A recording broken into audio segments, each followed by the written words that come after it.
इसी बात करिए।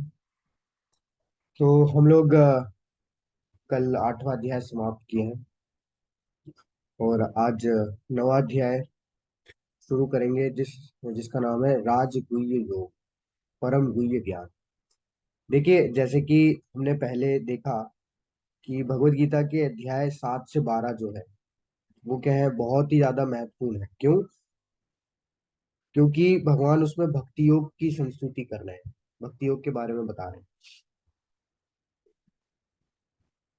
लेकिन इन 7 से 12 अध्याय में भी जो अध्याय 9 और 10 है, जो बीच के दो अध्याय हैं, अध्याय 9 और अध्याय 10, ये और कई अधिक मधुर है, बहुत ज्यादा जो है महत्वपूर्ण है। इस अध्याय में हम देखेंगे, आज के जो अध्याय है, आज का जो अध्याय है इसमें हम देखेंगे कि भगवान यहाँ पहले अपने बारे में बताएंगे, उसके बाद अपने इस दिव्य ज्ञान के बारे में बताएंगे कि ये जो ज्ञान, आध्यात्मिक ज्ञान है, भगवान के मुखारविंद से जो ज्ञान निकलता है उसके बारे में बताएंगे। सॉरी। और फिर अपने भक्तों के बारे में भी बताएंगे, और अपने बीच और अपने भक्तों, अपने और अपने भक्तों के बीच का जो संबंध होता है उसके बारे में भी भगवान इसमें चर्चा करेंगे। तो इस अध्याय का नाम क्या है? इस अध्याय का नाम है राजगुह्य योग। गुह्य का मतलब क्या होता है? गुह्य का मतलब होता है सीक्रेट।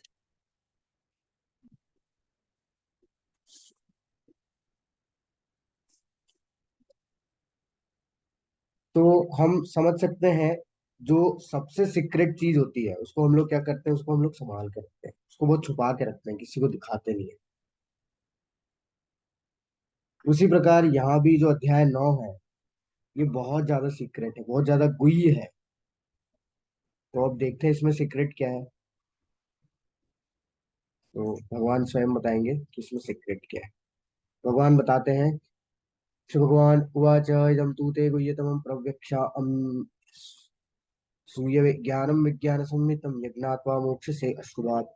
श्री भगवान ने कहा, है अर्जुन, चूंकि तुम मुझसे सभी कभी ईर्ष्या नहीं करते, इसलिए मैं तुम्हें यह परम गुह्य ज्ञान तथा अनुभूति बतलाऊंगा, जिसे जानकर तुम संसार के सारे क्लेशों से मुक्त हो जाओगे। देखिए, भगवान को प्राप्त करने के लिए ना सबसे महत्वपूर्ण चीज भगवान बता रहे हैं। अगर भगवान को समझना है तो भगवान ना हर जगह एक क्लू देते हैं। वो क्लू को हम लोग को समझना है कि भगवान को कैसे समझा जा सकता है, भगवान से कैसे हम लोग अटैचमेंट को बढ़ा सकते हैं। तो भगवान यहाँ पे एक चीज बता रहे हैं कि कौन मुझे समझ सकता है, जो मुझसे ईर्ष्या नहीं करता है। और मुझसे ईर्ष्या करना मतलब कि भगवान से जुड़े हुए हर अगर व्यक्ति से ईर्ष्या की जा रही है तो भगवान से ईर्ष्या की जा रही है। तो अगर भगवान से ईर्ष्या की जा रही है तो भगवान बोल रहे हैं कि कोई योग्य नहीं है, कि अगर जो ईर्ष्या करेगा वो कभी नहीं सीख पाएगा, कभी नहीं समझ पाएगा। ईर्ष्या मतलब होता है एनवियसनेस। तो भगवान बोल रहे, क्योंकि अर्जुन तुम मुझसे ईर्ष्या नहीं करते हो, तुम मुझसे प्रेम करते हो, क्योंकि तुम मेरे क्या हो, तुम मेरे प्रिय भक्त हो, तुम मेरे प्रिय सखा हो। चौथे अध्याय में भगवान ने बताया ना, भक्तो असी में सखा चेती। इसलिए मैं तुम्हें ये परम गुह्य ज्ञान, सीक्रेट नॉलेज बताऊंगा, और जिसे जानकर तुम्हें संसार के सारे क्लेशों से मुक्त हो जाओ। बताइए, भगवान स्पष्ट रूप से बोल रहे कि अगर इसको जान लिया तुमने, अगर इससे समझ लिया, तो संसार में जितने भी दुख हैं उससे तुम शांति प्राप्त करोगे, उससे मुक्त हो जाओगे।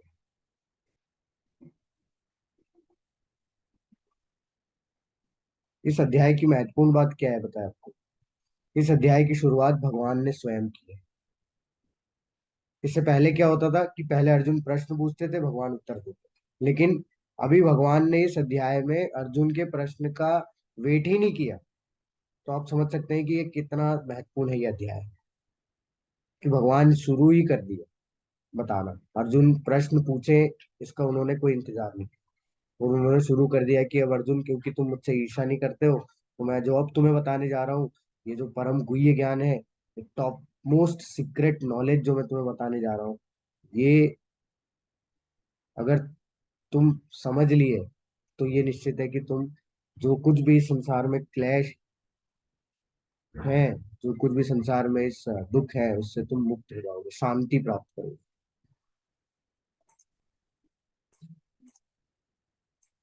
प्रभुपाद जी बताते हैं इस अध्याय के बारे में कि इस प्रथम श्लोक का विशिष्ट महत्व है इदम ज्ञानम। शब्द शुद्ध भक्ति के द्योतक है जो 9 प्रकार की होती है। तो क्या होता है कि जब हम लोग भक्ति करते हैं ना, तो भक्ति में ना एक एक स्टेप होती है, और अलग अलग तरीके से भक्ति की जाती है, तो एक एक स्टेप पे आगे बढ़ा जाता है। तो सबसे सिंपल स्टेप और सबसे पहली स्टेप क्या है? सुनना। तो मैंने आपको बताया था कि 7वें अध्याय के पहले श्लोक में भगवान ने क्या बोला था, भक्ति की पहली विधि बताई थी। क्या? कि अब मैं जो तुम्हें ज्ञान देने जा रहा हूँ, अब वो तुम मुझसे सुनो, तत्श्रणु। भगवान तो यहाँ पे देखिए 9 प्रकार की जो विधि है उसमें सबसे पहली विधि क्या है? श्रवणम। श्रवण करना, सुनना। उसके बाद कीर्तन, उसके बाद स्मरण, पाद सेवन, अर्चन, वंदन, दास्य, साख्य तथा आत्म। तो एक एक करके हमें आगे बढ़ना चाहिए। ऐसा नहीं कि हम लोग सीधा ही एक एक आगे बढ़ जाए, और आगे बढ़ भी नहीं सकते क्योंकि जब तक श्रद्धा नहीं आएगी, जब तक ये स्मरण, पाद सेवनम, अर्चनम, ये कहीं नहीं आएगा हमारे। साख्यम ये नहीं आएगा, ये कोई भाव नहीं आएगा। सबसे पहले हमें सुनना होगा, क्योंकि सुनने से हमारी उनके प्रति आसक्ति बढ़ेगी। तो भक्ति के इन 9 तत्वों का अभ्यास करने से मनुष्य आध्यात्मिक चेतना अथवा कृष्ण भावनामृत तक उठ सकता है। इस श्लोक का अनुसूये शब्द भी अत्यंत महत्वपूर्ण है। बहुश्रुत विद्वान भी भगवद गीता के विषय में अशुद्ध व्याख्या करते हैं, क्योंकि वे कृष्ण के प्रति ईर्षा रखते हैं। अतः उनकी टीकाएं व्यर्थ होती है। केवल कृष्ण भक्तों द्वारा की गई टीकाएं ही प्रमाणिक है। कोई भी ऐसा व्यक्ति जो कृष्ण के प्रति ईर्षालु है, न तो भगवत गीता की व्याख्या कर सकता है, न ही पूर्ण ज्ञान प्रदान कर सकता है। अतः ऐसी टीकाओं से सावधान रहना चाहिए। जो व्यक्ति यह समझते हैं कि कृष्ण भगवान है और शुद्ध तथा दिव्य पुरुष है, उनके लिए ये अध्याय लाभप्रद होगा। देखिए होता क्या है ना कि मार्केट में कई सारी भगवत गीता है। मतलब कि भगवत गीता तो एक है, लेकिन उस पर टीकाएं कई सारी है। कई 800 से 1000 टीकाएं आपको मिल जाएगी, लेकिन ऐसा नहीं है कि हर टीका जो है आपका आपको पढ़नी चाहिए या हम लोग को उसको फॉलो करनी चाहिए। हमें वही टीका पढ़नी चाहिए जिस जो कि प्रमाणिक है। प्रमाणिकता कैसी चेक की जाएगी, यानी कि ऑथेंटिकेशन कैसे चेक किया जाएगा कि ऑथेंटिक है? तो वो आपने पढ़ा होगा 4थे अध्याय में कि ऑथेंटिकेशन चेक करने के लिए हम लोग शास्त्रों का जो है प्रमाण लेते हैं। क्यों लेते हैं? क्योंकि शास्त्र किसकी वाणी है? भगवान की वाणी। तो जब शास्त्र बताते हैं कि 4 तरीके के जो है प्रमाणिक संस्थाएं हैं, प्रमाणिक स्रोत हैं, जिनसे कि हम लोग क्या कर सकते हैं, इस ज्ञान को प्राप्त कर सकते हैं। तो प्रमाणिक स्रोत, जो प्रमाणिक संस्था है, वो कहाँ बताई जाती है? शास्त्रों में बताई जाती है। तो आपने वो देखा ही होगा, आपने उसमें विवेक प्रभु जी ने आपको पढ़ाया होगा। तो अल्टीमेटली हमें क्या करना है? हमें सिर्फ ये देख करना है कि हमें सिर्फ जो ऑथेंटिकेशन है वो चेक करना है। और ऑथेंटिकेशन सबसे इजी चेक करने का तरीका है कि आप देखो कि वो किसकी लिखी हुई है। वो टीका किसने लिखी है? वो भक्त ने लिखी है या फिर कोई साधारण व्यक्ति ने लिखी है ना? अगर वो भक्त की लिखी टीका है और वो परंपरा में आती है, प्रमाणिक परंपरा में आती है, तो उसको हम लोग को फॉलो करना चाहिए। क्यों ऐसा? इसलिए क्योंकि अगर आप कोई भी ऐसी भगवत गीता पढ़ेंगे तो आपकी श्रद्धा खत्म हो जाएगी, क्योंकि उसमें कहीं भी भगवान का उल्लेख नहीं मिलेगा। और भगवत गीता का मतलब ही है कि भगवान, भगवत का मतलब ही मैंने बोला था भगवान के द्वारा। तो जब भगवत का मतलब ही जो है वो अंदर स्पष्ट नहीं हो रहा है किसी के टीका पे, तो फिर कोई मतलब नहीं बनता उस कमेंट्री को पढ़ने का। तो इसलिए हमें फॉलो करना चाहिए भक्त की लिखी हुई टीका। भाई जो गुरु परंपरा में जो टीकाएं चलती आ रही है, जो कमेंट्री लिखी आ रही है, उसको हम लोग को पढ़ना चाहिए। जिससे क्या होता है कि हमारे अंदर का जो भी ज्ञान है, अज्ञानता है सॉरी, वो खत्म होती है, और जो ईर्षा भाव है वो समाप्त होता है। और जब वो धीरे धीरे वो समाप्त होता है, तब हम लोग भगवान के प्रति हमारी आसक्ति, हमारा अटैचमेंट बहुत ज्यादा बढ़ता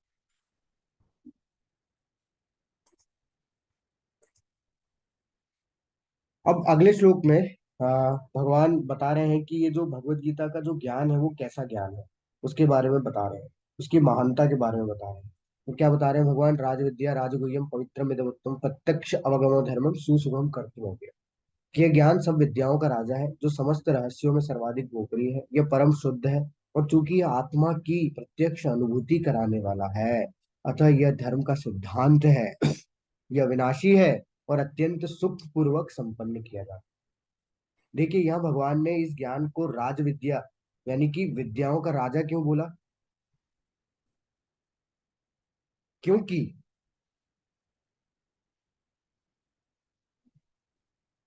ये ज्ञान से हमें हमारी वास्तविक समस्याओं से छुटकारा मिलता है। अगर ये ज्ञान हम प्राप्त कर लेते हैं तो हमारी जो एक्चुअल प्रॉब्लम है उससे हम लोग छूट सकते हैं। और हमारी एक्चुअल प्रॉब्लम क्या है? क्या हमारी एक्चुअल प्रॉब्लम ये है कि हमें खाना नहीं मिल रहा? क्या हमारी एक्चुअल प्रॉब्लम ये है कि हमें नौकरी नहीं मिल रही? क्या हमारी एक्चुअल प्रॉब्लम ये है कि हमें जो है रहने के लिए छत नहीं मिल रही, रोटी कपड़ा मकान? ये क्या हमारी एक्चुअल प्रॉब्लम है? नहीं। एक्चुअल प्रॉब्लम है हमारी जन्म मृत्यु जरा व्याधि, birth death old age and disease. ये पांच हमारी वास्तविक समस्या है जिसका किसी के पास भी सॉल्यूशन नहीं है। मेडिकल साइंस के पास भी सॉल्यूशन नहीं है कि वो इन चार चीजों से हमें छुटकारा दिला दे। माइकल जैक्सन माइकल जैक्सन ने एक पूरी उसके पास प्रॉपर टीम थी डॉक्टर्स की, कि वो बूढ़ा नहीं होना चाहता था। लेकिन हुआ क्या? 50 भी पूरे नहीं कर पाया और 49 ईयर्स में उसकी डेथ हो गई। पूरी डॉक्टर्स की टीम थी, फिर भी नहीं रोक पाई। तो कोई नहीं रोक सकता इसे। किसी के पास सॉल्यूशन नहीं है, लेकिन भगवान के पास सॉल्यूशन है। तो अगर कोई ज्ञान के माध्यम से कोई अ, ऐसी दवाई है जो कि हमें इन चारों से छुटकारा दिला सकती है, वो क्या है? वो है ये ज्ञान, भगवान की वाणी, भगवत गीता। इसलिए इस विद्या को इस ज्ञान को क्या बोला है? सारी विद्याओं का राजा बोला, क्योंकि ये हमारी वास्तविक समस्या से हमें छुटकारा दिला।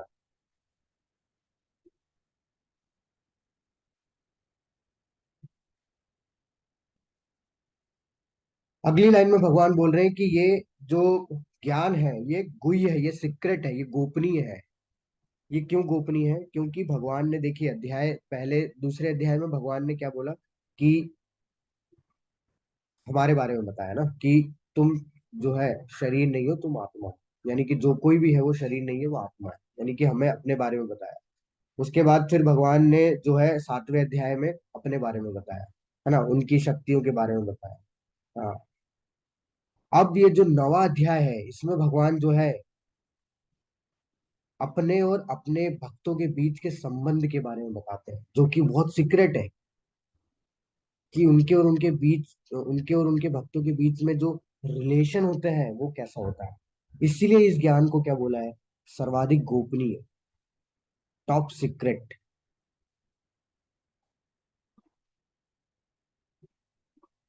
तो इस अध्याय में भगवान बताएंगे कि उनके और आ, भगवान के और हमारे बीच क्या संबंध है। इसलिए ये भगवत गीता का जो आ, ज्ञान है उसे भगवान क्या बोलते हैं? उसे बहुत गोपनीय बोलते हैं।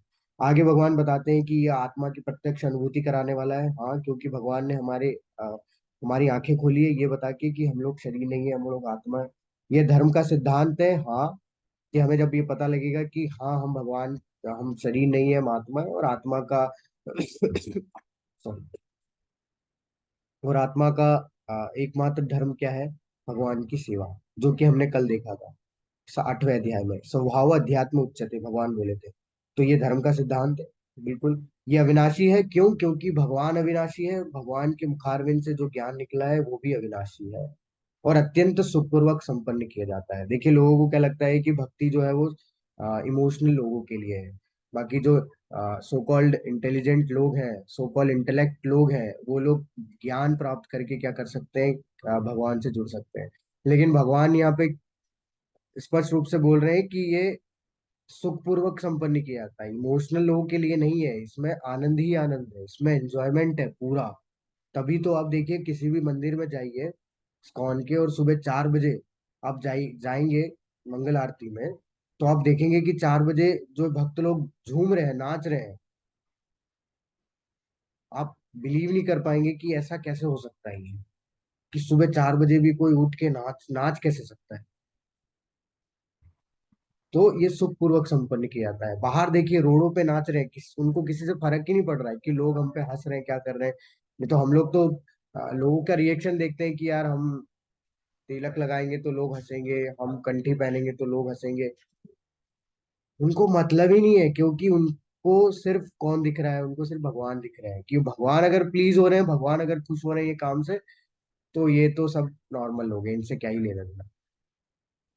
तो ये सुखपूर्वक संपन्न किया जाता है, हमेशा आनंद में रहते हैं। कभी आपने कोई देखा है कि किसी डिवोटी ने आत्महत्या की? नहीं। क्यों? क्योंकि उसमें तो आनंद ही आनंद है। क्योंकि आपका संबंध आप किससे कनेक्ट कर रहे हो? सुप्रीम से कनेक्ट कर रहे हो, इटर्नल फादर से कनेक्ट कर रहे हो। तो इसलिए ये कैसा, ये सुखपूर्वक संपन्न किया जाता है। हे परंतप, जो लोग भक्ति में श्रद्धा नहीं रखते हुए मुझे प्राप्त नहीं कर पाते, अतः वे इस भौतिक जगत में जन्म मृत्यु के मार्ग पर वापस आते रहते हैं। लेकिन अब ये क्यों बोला भगवान ने? देखिए, प्रश्न हमारे अंदर उठ सकता है कि उन लोगों का क्या होगा जो बिल्कुल भी भक्ति नहीं करते। तो भगवान बोल रहे हैं कि जो लोग भक्ति में श्रद्धा नहीं रखते, बिल्कुल भी भक्ति नहीं करते, वो कभी मुझे प्राप्त नहीं करेंगे। वो कितना भी कोशिश कर ले, और वो हमेशा इस वापस से इस मटेरियल वर्ल्ड में आते रहेंगे। वो इस जन्म मृत्यु के चक्र में फंसते रहेंगे। देखिए, भगवान श्री कृष्ण जो है ना, उनका एक नाम क्या है? मुकुंद। और मुकुंद का मतलब होता है मुक्ति के दाता। इसलिए हमने 8वें अध्याय में देखा था ना, एक राजा कुलशेखर की जो आ, प्रेयर्स थी, वो क्या थी? मुकुंद माला स्तोत्र। तो मुकुंद माला स्तोत्र यानी कि मुक्ति के दाता।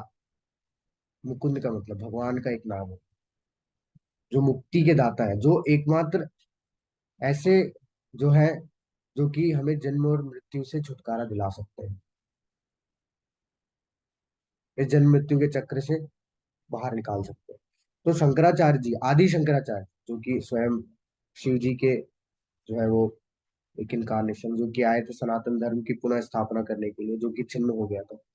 वो अपनी प्रार्थनाओं में लिखते हैं, ये संसारे बहुदस्तारे कृपया पारे पाही मुरारे। वो बोलते हैं कि बार बार जन्म लेना, बार बार मरना, माँ के गर्भ में आना, उसमें जाके शयन करना, इस संसार से इस मृत्यु होना, ये सब बहुत कठिन है। हे कृष्ण, हे मुरारी, हे मुकुंद, मुझे इस चक्र से मुक्त कर दो। वो स्वयं भगवान श्री कृष्ण को जो है वो क्या करते हैं? पुकारते हैं। उनके लिए उन्होंने प्रार्थना की।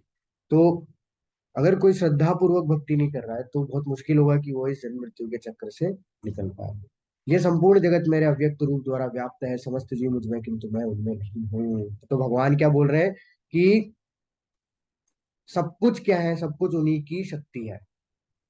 और इसको, ये श्लोक को समझने के लिए आपको यहाँ समझ में आएगा कि तथापि मेरे द्वारा उत्पन्न सारी वस्तुएं मुझ में स्थित नहीं रहती। जरा मेरे योग ऐश्वर्य को देखो। यद्यपि मैं समस्त जीवों का पालक हूँ और सर्वत्र व्याप्त हूँ, लेकिन मैं इस विराट अभिव्यक्ति का अंश नहीं हूँ, मैं सृष्टि का कारण स्वरूप हूँ। हम लोगों को लगता है कि भगवान ने जब ये बनाया है तो भगवान भी खुद इसमें फंसेंगे, लेकिन नहीं। भगवान बोल रहे हैं कि मैंने बनाया है सब कुछ, ये सब कुछ मेरी ही सृष्टि है, लेकिन मैं इसका कोई अंश नहीं हूँ। मेरा इससे कोई लेना देना नहीं है। मैं इससे परे हूँ। मैं इस सृष्टि का कारण हूँ। मेरे कारण ये सृष्टि हुई है।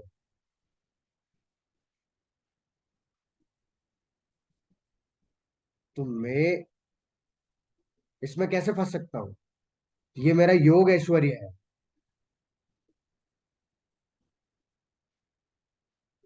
जिस प्रकार सर्वत्र प्रवाहमान प्रबल वायु सदैव आकाश में स्थित रहती है, उसी प्रकार समस्त उत्पन्न प्राणियों में को मुझ में स्थित जानो। तो हमेशा हर समय भगवान जो है वो एक एक कण कण में भगवान जो है वो क्या रहते हैं? स्थित रहते हैं। तो सब कुछ जो है वो किस पे आश्रित है? भगवान पे आश्रित है। हमने देखा भी था 7वें अध्याय में, भगवान ने बोला था कि जैसे मोती धागे पे टिका हुआ रहता है, वैसे हम भी जो है वो किस पे आश्रित है? सब कुछ, इस पूरा अनंत कोटि ब्रह्मांड किस पे आश्रित है? इनफाइनाइट जो ब्रह्मांड है, यूनिवर्स है, वो किस पे आश्रित है? वो भगवान पे आश्रित है, वो भगवान पे डिपेंडेंट है। भगवान लेकिन क्या है? भगवान इंडिपेंडेंट है, भगवान किसी पे डिपेंडेंट। तभी तो वो सुप्रीम पर्सनालिटी है, तभी तो वो भगवान है। इसलिए तो बोल रहे हैं कि ये जो भौतिक संसार है, ये जो मटेरियल वर्ल्ड है, इससे मेरा कोई लेना देना नहीं। मैंने बनाया है, मैंने सृष्टि की है, मैं इसका कारण जरूर हूँ, लेकिन मैं इससे अलग हूँ, मैं इससे परे हूँ। और हम लोग सोचते हैं कि भगवान भी यहीं का ही एक पार्ट है। नहीं। देखिए, भगवान अब स्पष्ट बता दिए कि संपूर्ण विराट जगत मेरे अधीन है, मेरे अंडर में है। यह मेरी इच्छा से बारंबार स्वतः प्रकट होता है और मेरी इच्छा से अंत में विनष्ट हो जाता है। तो ये भगवान की इच्छा है। भगवान की इच्छा से ही वो आता है, भगवान की इच्छा से ही वो समाप्त होता है। ये भगवान के ऊपर है। भगवान की इच्छा होती है तो वो सृष्टि करते हैं, भगवान की इच्छा होती है तो समाप्त कर देते हैं। तो भगवान ने टाइम डिसाइड कर रखे हैं, वो भगवान के ऊपर है कि अब वो जरूरी नहीं है कि जो उन्होंने टाइम डिसाइड करे उसी के अकॉर्डिंग चले। उनकी जब इच्छा होती है तब वो क्या करेंगे, सृष्टि करेंगे, क्योंकि वो तो भगवान है। उनको कोई नहीं रोक सकता, वो इंडिपेंडेंट है। उनकी व्यवस्था बहुत सुचारू रूप से चलती है। वो कई बार हमारे इस छोटी सी बुद्धि के परे है। हम लोग दिमाग लगाने की कोशिश करते हैं, लेकिन हम लोग की उस छोटी सी बुद्धि से परे है भगवान की इस दिव्य प्रकृति को समझना। अब हम बोलते हैं कई बार बहुत ही महत्वपूर्ण श्लोक है इसमें। क्या होता है, देखिए, पहले भी कई बार लोगों को आपने बोलते हुए सुना होगा, अभी भी लोग बोलते हैं कि प्रकृति ही भगवान है, नेचर इज अ गॉड।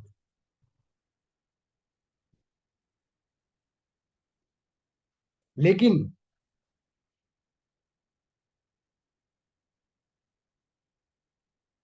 भगवान यहाँ क्या बोल रहे हैं, हे कुंतीपुत्र, ये भौतिक प्रकृति मेरी शक्तियों में से एक है और मेरी अध्यक्षता में कार्य करती है, जिससे सारे चर तथा अचर, चर यानी कि जो चल सकते हैं, अचर यानी जो नहीं चल सकते, प्राणी उत्पन्न होते हैं। इसके शासन में यह जगत बारंबार सृजित और विनष्ट होता रहता है। तो लोगों को लगता है कि प्रकृति ही भगवान है, और जो नेचर है, जो प्रकृति है, वो ऑटोमेटिक कार्य करती है, वो ऑटोमेटिक चलता है। मुझे आप बताइए, आप खुद एनालिसिस करिए बैठ के एक बार, कि आज तक हम भी देखते हैं कि बहुत सारी चीजें ऐसी थी पहले जो मैनुअल थी, अब वो ऑटोमेटिक हो गई है। लेकिन वो क्या खुद ही ऑटोमेटिक हो गई है? जो पहले चीजें मैनुअल थी, वो क्या खुद ऑटोमेटिक हो गई है? जैसे हम लोग बोलते हैं ना, मैनुअल गियर सिस्टम होता है और ऑटोमेटिक गियर सिस्टम होता है, आज गाड़ियों में आता है ना। तो वो जो पहले मैनुअल सिस्टम था, वो अब ऑटोमेटिक हो गया है, तो वो ऐसे ही हो गया रखे रखे। उसके पीछे कोई तो है व्यक्ति, कोई तो इंजीनियर है जिन्होंने दिमाग लगाया, उस पर काम किया और उसको जो है उस पर प्रोग्राम करके उसको ऑटोमेटिक कर दिया। तो अगर प्रकृति भी ऑटोमेटिक है मान लेते हैं, चलिए, लेकिन उसको ऑटोमेटिक बनाया किसने? कोई तो है उसके पीछे, कि वो खुद ही ऑटोमेटिक हो। भगवान यहाँ उत्तर दे रहे हैं कि अगर आपको लगता है कि प्रकृति ऑटोमेटिक कार्य करती है, तो वो ऑटोमेटिक किसने बनाया? मयाध्यक्षेण प्रकृति की, ये प्रकृति मेरी अध्यक्षता में कार्य करती है, भगवान बोल रहे हैं, मेरी शक्तियों में से एक है।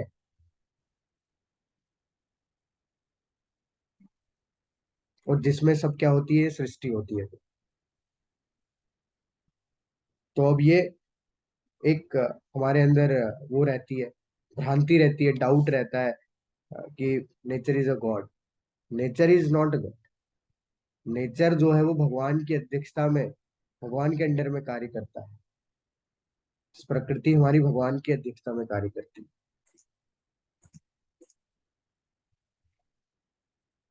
अवजानन्ति माम मूढ़ा मानुषम तमाश्रितम परम भाव में जानन्तो मम भूत महेश्वरम। जब मैं मनुष्य रूप में अवतरित होता हूँ तो मूर्ख मेरा उपहास करते हैं, वे मुझ परमेश्वर के दिव्य स्वभाव को नहीं समझते।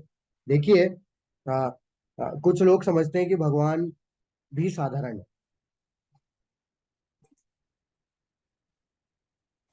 कुछ लोगों को क्या लगता है कि भगवान साधारण है, जैसे मैं हूं वैसे भगवान भी है। उनको वो अपने जैसा मानने लगते हैं। जैसे कई लोग बोलेंगे आपको कि अरे देखो, मैं चोरी करता हूँ तो भगवान ने भी, ओ कृष्णा ने भी तो चोरी की, कैसे भगवान हो गए? मैं भी अपने दोस्तों के साथ खेल रहा हूँ, वो भी खेलते थे, तो कैसे भगवान हो सकते हैं वो? तो हमें समझना होगा कि भगवान ना जब भी प्रकट होते हैं इस भौतिक संसार में, तो दो तरीके की लीला करते हैं। कौन सी दो लीला होती है? एक तो होती है लौकिक लीला, एक होती है अलौकिक लीला। अब लौकिक लीला जो है वो कैसी लीला है? वो ऐसी लीला है जो कि हम जैसा करते हैं वैसा भगवान भी करते हैं। क्यों? क्योंकि वो मनुष्यों के बीच जन्म लिए, मनुष्यों के बीच प्रकट हुआ है। तो हम जैसा करते हैं वैसा भगवान भी करते हैं। लेकिन उस लौकिक लीला के साथ साथ भगवान अलौकिक लीलाएं भी करते हैं। कैसी लीलाएं? अलौकिक लीला मतलब कि कितनी सी उम्र में उन्होंने, भगवान ने क्या किया, कई बड़े बड़े राक्षसों का वध कर दिया। क्या हम कर सकते हैं? हम अंधेरे में चल नहीं सकते, हम राक्षसों का वध कैसे करें? कितनी सी उम्र में उन्होंने अपनी छोटी सी उंगली पे गोवर्धन पर्वत को उठा लिया। आप एक पत्थर को बैलेंस करके देख लीजिए। गोवर्धन पर्वत तो बहुत बड़ी बात है। हम लोग ये सोच, हम लोग की सोच से भी परे है। तो जो व्यक्ति होते हैं वो क्या करते हैं, जो इस तरीके से सोचते हैं, वो सिर्फ भगवान की साधारण लीलाएं जो कि हम लोग करते हैं, वो लौकिक लीलाएं उनको देखते हैं, लेकिन भगवान जो अलौकिक लीलाएं करते हैं वो नहीं देखते। क्योंकि वो देखेंगे तो उनके तर्कों का, जो वो तर्क दे रहे हैं, उनका नाश हो जाएगा, वो सब समाप्त हो जाएंगे, तो इसलिए वो नहीं देखते। एक्चुअल में भगवान की प्रेजेंस को हम लोग समझ ही नहीं पाते क्योंकि हमारे अंदर अज्ञानता है। होता क्या है, जैसे मान लीजिए मैं आपको बताता हूँ भगवान आते क्यों हैं। भगवान आते इसलिए क्योंकि वो यहाँ पे भक्तों का उद्धार कर सके। जैसे माता जी ने कल पूछा था एक प्रश्न की, राम जी ने डायरेक्ट क्यों मारा? तो डायरेक्ट क्यों नहीं मारा? क्योंकि उन्हें भक्तों का उद्धार करना था। तो उनका पहला मकसद होता है यहाँ पे कोई दुष्टों का नाश करना नहीं होता है, क्योंकि दुष्टों का नाश तो वो कहीं से भी कर सकते हैं। वो उनको आने की जरूरत ही क्या है, वो बैठे बैठे भी मार सकते हैं। लेकिन उनका मेन उद्देश्य आने का होता है कि वो भक्तों का उद्धार करें। जो भक्त कई सालों सालों से भगवान की जो है भक्ति में लगे हुए हैं, उनको वो स्वयं अपने धाम खुद ले जाने के लिए आते हैं।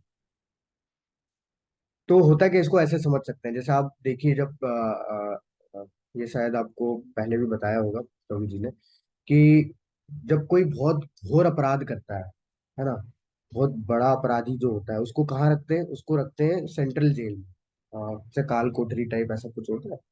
तो उसको उम्र कैद की सजा और ऐसी कुछ सजाएं मिलती है। अब वो तो कई सालों से अंदर है, उसने तो देखी नहीं बाहर की दुनिया। तो बाहर क्या है, बाहर प्रेसिडेंट चेंज होते रहते हैं, और हर प्रेसिडेंट के पास में एक पावर होता है कि वो क्या कर सकता है, कि जो कई सालों सालों से जो सजा काट रहे हैं उसकी सजा माफ करने का पावर होता है। कि अगर उसके आचरण अच्छे होंगे तो उसकी सजा माफ कर दी जाती है। प्रेसिडेंट के पास ये राइट होता है। अब क्या होता है कि प्रेसिडेंट जो है वो कच्चा चिट्ठा देखने के लिए सेंट्रल जेल जाता है, लेकिन वो जाता भी किसके साथ है? वहां के कांस्टेबल, वहां के जो पुलिस ऑफिसर है उसके साथ जाता है। अब ये जितने भी जेल में ये जो अपराधी बंद है, ये देखते हैं। अब उन्हें तो पता नहीं कि प्रेसिडेंट है। वो देखते हैं कि भाई ये इतने सूट बूट पहना हुआ है, इसने मतलब कि बड़ा आदमी है, इसने भी कोई घोर अपराध किया, इसे भी हमारे साथ में जो है वो अब रहना पड़ेगा। क्योंकि यहाँ तो वही आते हैं जो हमारे जैसा अपराधी होते हैं। लेकिन उन मूर्खों को ये नहीं पता कि वो जो व्यक्ति यहाँ पे आया है वो उनमें से ही किसी एक का जो है वो क्या करेगा, इस जेल से मुक्त करेगा। ठीक वैसा ही है, भगवान जब यहाँ आते हैं तो वो हम में से ही उनका उद्धार करते हैं जो कि पूरी तरीके से भगवान को सरेंडर कर चुके हैं। अब वो चीज हम समझ नहीं पाते, हम उनको साधारण समझने लगते हैं। तो ये बहुत महत्वपूर्ण बात है, इसलिए भगवान यहाँ पे बोल रहे हैं कि मैं मनुष्य रूप में अवतरित होता हूँ तो मूर्ख मेरा उपहास करते हैं, भगवान का मजाक उड़ाते हैं कि ये इनमें और हम में क्या अंतर है, हम भी तो वही है। तो तो ऐसा नहीं है। भगवान के जो जन्म और कर्म जो है वो दोनों दिव्य होते हैं, वो साधारण नहीं होते हैं। भगवान सिर्फ लीला में वो कार्य करते हैं। तो हमें ये नहीं समझना चाहिए कि भगवान और हम जो है वो एक जैसे ही हैं। भगवान भी साधारण है। और जो ऐसा समझता है, ऐसे जो लोग होते हैं जो कि इस तरीके से ईर्ष्या करते हैं और जो ऐसा समझते हैं, ऐसा मानते हैं, उसके साथ क्या होता है, भगवान बोल रहे हैं जो लोग इस प्रकार मोहग्रस्त होते हैं वे आसुरी तथा नास्तिक विचारों के प्रति आकृष्ट रहते हैं। इस मोहग्रस्त अवस्था में उनकी मुक्ति की आशा, उनके सकाम कर्म तथा ज्ञान का अनुशीलन सभी निष्फल हो जाता है। फिर वो कुछ भी कर ले, वो कभी भी इस संसार से मुक्त नहीं हो पाएंगे। उनको जो भी फल चाहिए होता है वो सब जो है उनका समाप्त हो जाएगा। उनके अंदर की जितनी भी अज्ञानता है वो और बढ़ जाएगी। वो जितना भी ज्ञान प्राप्त करेंगे वो कभी ज्ञान को प्राप्त नहीं कर पाएंगे। क्योंकि ऑलरेडी इतना अज्ञानता, इतना मोहग्रस्त स्थिति हो जाएगा उनका, कि वो कभी भी जो भी फल की इच्छा करेंगे वो कभी उन्हें प्राप्त नहीं होगी, सब कुछ निष्फल हो जाएगा भगवान बोलते हैं। अब भगवान बताएंगे कि उनके भक्तों का स्वभाव कैसा होता है। तो भक्तों का स्वभाव कैसा होता है। महात्मा नस्तु माम पार्थ देवीम प्रकृति आश्रिता भजन भजन्ति अनन्य मनसो ज्ञात्वा भूतादि अव्ययम। हे पार्थ, मोह मुक्त महात्मा जन देवी प्रकृति के संरक्षण में रहते हैं, वे पूर्णतः भक्ति में निमग्न रहते हैं, क्योंकि वे मुझे आदि तथा विनाशी भगवान के रूप में जानते हैं। तो जो इस तरीके से भगवान को भगवान के स्तर पे रख के जानता है, वो अपने जैसा साधारण नहीं समझता है, वो वास्तव में महात्मा है। महात्मा कोई ऐसे ही कोई नहीं बन सकता, महात्मा कोई ऐसी राजनीतिक उपाधि नहीं है। महात्मा वो होते हैं जो कि देवी प्रकृति के संरक्षण में रहते हैं, यानी कि इस भौतिक संसार में जो माया देवी है उसके संरक्षण में रहते हैं। बताइए, जो हमें यहाँ पे बांधे रखी है उसके संरक्षण में रहते हैं, और भगवान की भक्ति में लगे रहते हैं, निमग्न रहते हैं।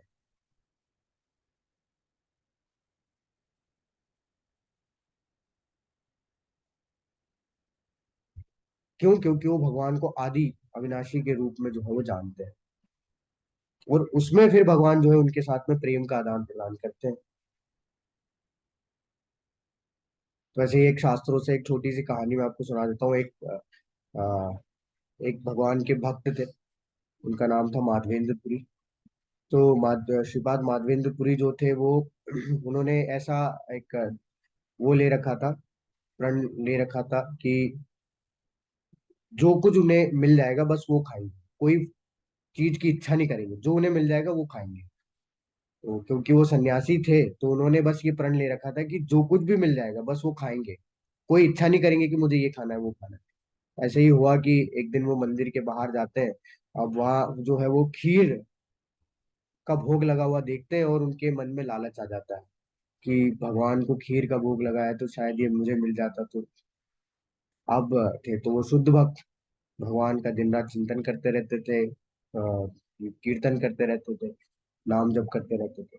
अब जैसे ही उनको ये एहसास होता है कि अरे मैंने तो प्रण ले रखा था कि मुझे कुछ इच्छा नहीं करनी और मेरे अंदर ये इच्छा आ गई, तो वो अपने आप को बहुत कोसते हैं, और वो फिर जो है बाहर एक पेड़ के नीचे जाके सो जाते हैं। तो जो पंडित होते हैं वहां पे जा जो भोग लगाते हैं, पंडित के सपने में भगवान आते हैं, बोलते हैं कि बाहर मेरा एक भक्त है।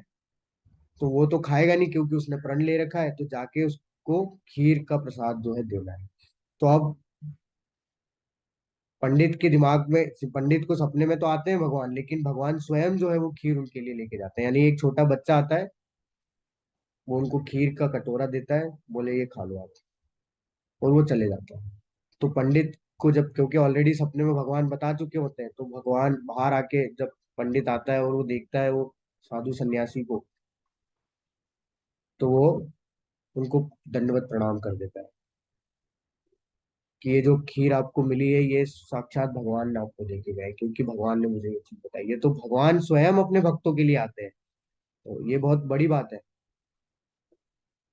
कि भगवान स्वयं क्या कर रहे हैं। भगवान अपने भक्तों के लिए स्वयं यहाँ पे आ रहे हैं और क्या कर रहे हैं, उनको उनके साथ प्रेम का आदान प्रदान कर रहे हैं। क्यों कर रहे हैं? क्योंकि वो भगवान को इतना प्रेम करते हैं, निमग्न रहते हैं अपनी भगवान की भक्ति में।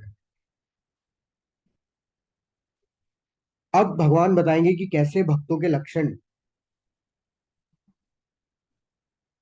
ये जो महात्मा होते हैं ऐसे भक्तों के लक्षण कैसे होते हैं, क्या कैसे, क्या क्या लक्षण से हम लोग इनको जान सकते हैं। तो भगवान बता रहे हैं, सततम कीर्तयन्तो माम यतन तस्य तृणवतः नमस्यन् तस्य माम भक्त्या नित्य युक्ता उपासते। कि ये महात्मा मेरी महिमा का नित्य कीर्तन करते हुए, दृढ़ संकल्प के साथ प्रयास करते हुए, मुझे नमस्कार करते हुए, भक्तिभाव से निरंतर मेरी पूजा करते हैं। तो यहाँ पे क्या होता है, यहाँ पे बताया जा रहा है सततम कीर्तयन्तो माम, कि वो सतत भगवान का कीर्तन करते हैं, नित्य कीर्तन करते हैं। मतलब कि अ, हमेशा जो है भगवान के नाम का कीर्तन जाप जो है वो करते रहते हैं, भगवान से कभी भी अलग नहीं होते, मतलब अपने नियत कार्यों के साथ साथ जो है वो भगवान का नाम का जप करते रहते हैं, दृढ़ संकल्प के साथ प्रयास करते हैं। भगवान बोल रहे हैं मुझे नमस्कार करते हैं, और भक्ति भाव से निरंतर मेरी पूजा करते हैं। देखिए, नॉर्मल पूजा करना और भक्ति भाव से पूजा करना में अंतर है। तो यहाँ से भगवान सीधा स्पष्ट बोल रहे हैं कि भक्ति भाव से मेरी पूजा कर। और इसमें हम लोग उदाहरण ले सकते हैं, हमारे जो गुरु हैं श्रील प्रभुपाद। तो प्रभुपाद जी अगर चाहते तो अपना प्रचार कर सकते थे, अगर चाहते तो वो बाहर जाके आ, अपने आप को भगवान स्थापित कर सकते थे, क्योंकि बाहर के लोगों को क्या पता भगवान कौन है, वो थोड़ी ना जानते कौन भगवान है। लेकिन उन्होंने ऐसा नहीं किया। इवन आप खुद सोच के देखिए इसे, कि पूरे वर्ल्ड में, पूरे वर्ल्ड में या फिर कहीं पे भी आप जाइए, किसी से भी आप पूछिए, हर कोई इसको, इस संस्था को किस नाम से जानता है? हरे कृष्णा वाले। लेकिन ये हरे कृष्णा का जो प्रचार ही किसने किया, कोई नहीं जानता उसके पीछे कौन है, जिसकी वजह से ये नाम हमारे मुंह पे आया हरे कृष्णा वाले। उसके पीछे है श्रील प्रभुपाद, उसके पीछे प्रभुपाद जी है। तो अब अगर वो चाहते तो अपना प्रचार कर सकते थे। लेकिन ये स्थिति है कि आज भी बहुत कम लोग हैं जो कि नहीं जानते कि हरे कृष्णा कहाँ से आया है, क्योंकि उन्होंने अपना प्रचार किया ही नहीं। वो किसके लिए कार्य कर रहे थे? वो सिर्फ और सिर्फ अपने गुरु के आदेश की पूर्ति कर रहे थे, वो सिर्फ और सिर्फ भगवान की प्रसन्नता के लिए कार्य कर रहे थे। तो उन्होंने वहां भी जाके किसको स्थापित किया? भगवान को स्थापित किया, भगवान को इंट्रोड्यूस कराया, भगवान की वाणी को स्थापित किया। और आज ये स्थिति है कि हर कोई हरे कृष्णा बोलता है, कोई उनका नाम नहीं लेता, क्योंकि उन्होंने अपना प्रचार किया ही नहीं। ऐसे भक्त जो होते हैं भगवान बहुत प्रिय होते हैं, और ऐसे लक्षण होते हैं भगवान के भक्तों के, जो सतत कीर्तन में लगे रहते हैं और उस कीर्तन के माध्यम से हर किसी को भगवान से जोड़ देते हैं। तो जब प्रभुपाद जी भी गए थे पाश्चात्य देश में, उन्होंने कोई लेक्चर नहीं दिया, बस वो एक गार्डन में जाते थे, बस वहां बैठ के कीर्तन करते थे। और वो कीर्तन इतना क्योंकि भगवान का नाम हो रहा है उसमें, और शुद्ध भक्त के मुख से हो रहा है, तो हर कोई अट्रैक्ट हो जाता है। तो ऐसे लोग जो कि नशा इत्यादि, मतलब वो पाप कर्मों के हाथ पैर तोड़ रखे थे, वो भी भगवान के प्रति भगवान के नाम के प्रति आकर्षित हो गए, और सारी चीज छोड़ दिए। मतलब जो लोग मांस के बिना नहीं रह सकते थे, वो प्याज लहसुन छोड़ दिए। जो लोग नशे के बिना नहीं रह सकते थे, वो चाय कॉफी छोड़ दिए। जो अवैध संबंध बनाने से नहीं रह सकते थे, वो सन्यासी ब्रह्मचारी बन गए। तो ये है नाम की महिमा, ये शुद्ध भक्त के लक्षण हैं। और यही महात्मा भगवान बता रहे हैं कि ऐसे महात्मा जो होते हैं वो हमेशा नित्य कीर्तन में लगे रहते हैं, दृढ़ संकल्प के साथ प्रयास करते हैं। ऐसा नहीं कि अब हमसे नहीं हो पाएगा। प्रभुपाद जी 70 साल की उम्र में गए थे, 70 साल की उम्र में लोग रिटायर हो जाते हैं, घर में बैठ जाते हैं, सेवानिवृत्त हो जाते हैं। लेकिन उन्होंने ऐसा नहीं किया, 70 साल में भी गए वो, क्योंकि उनको भगवान के नाम को जो है लोगों तक पहुंचाना था। और उन्होंने ये नहीं सोचा कौन किस धर्म का है, कैसा है, क्या है, कौन है, मलीच है, क्या है, कोई मतलब नहीं। भगवान का नाम हर किसी को पवित्र करता है, हर किसी को नाम दिया है। तो ये होते हैं भगवान के भक्तों के लक्षण, कि वो एक क्षण भी जो है वो भगवान से अलग नहीं होते, हमेशा भगवान के नाम के कीर्तन में लगे हैं। सबसे महत्वपूर्ण चीज अभी तक की, पिता हमस्य जगतो माता धाता पितामह वेद्यम पवित्रम ओंकारम ऋक् साम यजुर्वेद वच। कि मैं इस ब्रह्मांड का पिता हूँ, माता हूँ, आश्रय हूँ, आश्रय दाता हूँ, पितामह हूँ, मैं ज्ञेय हूँ, शुद्धिकर्ता तथा ओंकार हूँ, मैं ऋग्वेद हूँ, सामवेद हूँ तथा यजुर्वेद हूँ। अथर्ववेद नहीं आया क्योंकि वो इनमें से किसी एक वेद का पार्ट है। ये अ, मुख्यतः 3 वेद। तो भगवान बता रहे हैं कि मैं इस ब्रह्मांड का पिता हूँ, मैं इस ब्रह्मांड का माता हूँ, मैं इस ब्रह्मांड का आश्रयदाता हूँ, और मैं इस ब्रह्मांड का पितामह हूँ।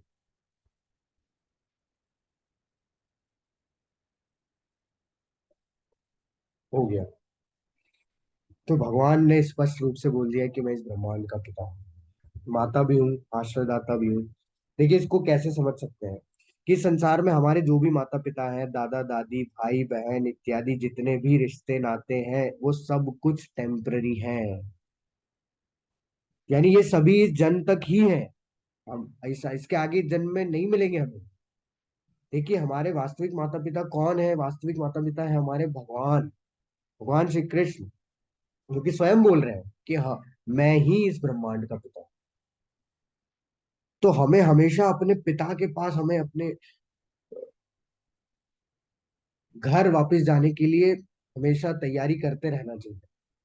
जैसे होता है ना कि बच्चा है, आपने देखा होगा कि बच्चे जैसे समुद्र किनारे पे लेके जाते हैं सबको खिलाने के लिए बच्चों को, माँ बाप, है ना। अब बच्चे वहां जाते हैं, वहां पे क्या बनाते हैं, एक घर बनाते हैं, फिर अपना किचन सेट रखते हैं वहां पे, फिर वहां पे वो कोई डॉक्टर बनता है, कोई इंजीनियर बनता है। तो इस तरीके से वो वहां पे एक घर घर खेलते हैं। लेकिन वो वहीं नहीं रह जाते, जैसे ही शाम होती है माता पिता बोलते हैं चलो अब हो गया, खेल खत्म हो गया, अब चलो, अब घर चलो। तो बच्चा क्या होता है, सब कुछ छोड़ के सीधा माता पिता के साथ चले जाता है। हाँ, उसे पता है कि मेरा घर यही है। वैसे ही हमको भी यहाँ पे भेजा है, हम लोग घर घर खेल रहे हैं। कोई डॉक्टर बना है, कोई इंजीनियर बना है, कोई ये माँ बना है, कोई बाप बना है, कोई बच्चा बना है। और हम इतना ज्यादा अटैच हो गए कि भगवान बुला रहे हैं, हम जाएंगे। हम अपने घर बुला रहे हैं हमें भगवान की, अब चलो हो गया, गेम खत्म हो गया, अब नहीं खेलना है। लेकिन हम जा ही नहीं, नहीं नहीं, मैं कैसे जा सकता हूँ। तो ये जो भी हमारे जो माता पिता है, आ, हो सकता है कि पहले किसी और के माता पिता हो सकता है कि हम उनके माता पिता हो, या वो हमारे जो है वो बच्चे हो, कुछ भी हो सकता है। और अभी जैसे हमारे माता पिता है, ऐसे हमारे कितने माता पिता की डेथ हो चुकी है, हमें भी नहीं पता, गुजर चुके हैं, हमें नहीं पता। तो बोलने का मतलब है कि हमको इस संसार से, किसी से भी, इस संसार में किसी से भी हमें अटैचमेंट नहीं रखनी है, आसक्ति नहीं रखनी है। क्योंकि सब कुछ यहाँ पे टेम्पररी है, सब कुछ। मृत्यु सर्व हरिष्यामी, भगवान बोलते हैं कि मृत्यु एक झटके में सब कुछ हर लेगी, एक झटके में कुछ भी नहीं बचेगा। तो अगर कुछ परमानेंट है इस संसार में, तो वो है सिर्फ भगवान, भगवान श्री कृष्ण, और कुछ नहीं। तो हमें उनसे अपनी अटैचमेंट को बढ़ानी है। और ये अटैचमेंट कैसे बढ़ेगी? जब हम भक्ति करेंगे, जब हम भगवान से जुड़ने का प्रयास करेंगे। लेकिन एक प्रश्न आता है, तो क्या फिर हम अपने परिवार वालों को छोड़ दें, अपने माता पिता को छोड़ दें, अपने रिश्तेदारों को छोड़ दें? नहीं, भगवान कहाँ बोल रहे हैं ऐसा। भगवान बोल रहे हैं कि मैं इस ब्रह्मांड का पिता हूँ। वो सिर्फ हमारे ही पिता नहीं है, वो हमारे माता पिता के भी पिता है, हमारे रिश्तेदारों के भी पिता है, हमारे सबके पिता है। यहाँ पे पत्थर जो दिख रहा है, पेड़ पौधे, सबके पिता है। तो हमें सभी के साथ मिलके भक्ति करनी है, सभी को साथ में लेके भक्ति करनी है, जिससे कि सभी इस भौतिक संसार से मुक्त होके भगवान के धाम, यानी अपने वापस घर जा सकते, अपने वास्तविक घर जा सकते। ये इस श्लोक से हम लोग को सीख मिलती है। मैं ही लक्ष्य पालन करता स्वामी साक्षी धाम शरण से तथा अत्यंत प्रिय मित्र हूँ। मैं सृष्टि तथा प्रलय सबका सॉरी, आधार, आश्रय तथा अविनाशी बीज हूँ। तो भगवान यहाँ पे देखिए, लक्ष्य, मैंने आपको बताया था जब क्लास की शुरुआत हुई थी कि हमें पता ही नहीं हमारा लक्ष्य क्या है, भगवान ने बोला मैं ही लक्ष्य हूँ। अब आपका लक्ष्य कितना भी, अभी आप डिसाइड कर लो कि मैं प्रधानमंत्री क्यों ना बन जाऊं, वो भी कब तक बने रहोगे, आप कब तक खुश रहोगे, वो लक्ष्य नहीं है। उसके बाद क्या? प्रधानमंत्री बनने के बाद क्या? राष्ट्रपति बनने के बाद क्या? क्या वो लक्ष्य हो गया? लक्ष्य तो है ही नहीं।